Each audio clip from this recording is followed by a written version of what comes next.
Ftit ilu kellna budget li wieħed pajjiż ta' kwalità, però l-azzjonijiet tal-Prim Ministru qed juru li l-prijoritajiet tiegħu mhux f'qosthom u li l-kwalità remija u għarraba. Dan intqal waqt konferenza tal-aħbarijiet indirizzata mix-Shadow Ministers Markent Nisammut, Ryan Kallus u Yves Borg Bonello fil-venda tal-linja ta' Ħalqormi, fejn il-kelliema tal-Partit Nazzjonalista spjegaw li bid-deċiżjoni li qabela meta rema l-investiment ta' 34 miljun euro f'fondi tal-Unjoni Ewropea biex mit-karozza tal-linja tibda taħdem l-elettriku, dan wassal f'telf ieħor ta' 7 miljun euro għal charging base tal-istess vetturi u 50 miljun euro oħra f'investiment mill-privat.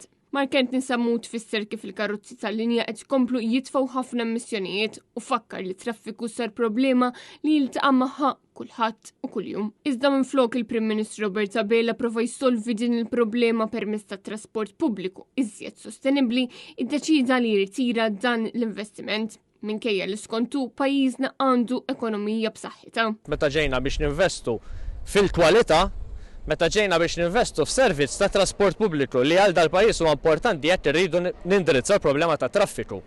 Il-traffiku li kif kulħadd jaf sar problema illi jiltaqa' magħha kulħadd kuljum u kull ħin u propju meta kien ħajkolna investiment biex dak li hu trasport pubbliku li rridu nħajru n-nies jużaw aktar jekk irridu naqsu l-tarozzi mit-toroq, minflok kien propju dan l-investiment li l-Prim Ministru għażel li jarmi. Ix-Shadow Minister Ryan Kallus sostna li din id-deċiżjoni tal-Gvern li ma jinvestix 34 miljun euro f'karozzi elettriċi se twassal biex l-infrastruttura neċessarja f'charging base ma tkunx preżenti lanqas. Din hija deċiżjoni li turi faqar ta' idejat min-naħa tal-Prim Ministru li qed tiberbaq il-flus fuq l-iskandli.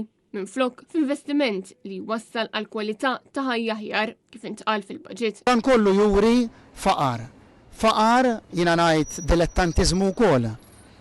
Għaliex illi inti ikollok tagħżel bejn xi ħaġa li tant hija importanti bħal mija s-servizz ta' trasport pubbliku u minflok inti tberbaq flus il-poplu tiegħek f'affarijiet ta' skanli, f'affarijiet illi ma jimmaterjalizzawx bħal proġett tal-isptarijiet u f'tant affarijiet oħrajn. Dan juri li dan il-pajjiż għandu bżonn bidla illum qabel għada. Ryan Kallus stenna illi dan juri li hemm bżonn bidla li hija possibbli biss bi gvern ġdid nazzjonalista.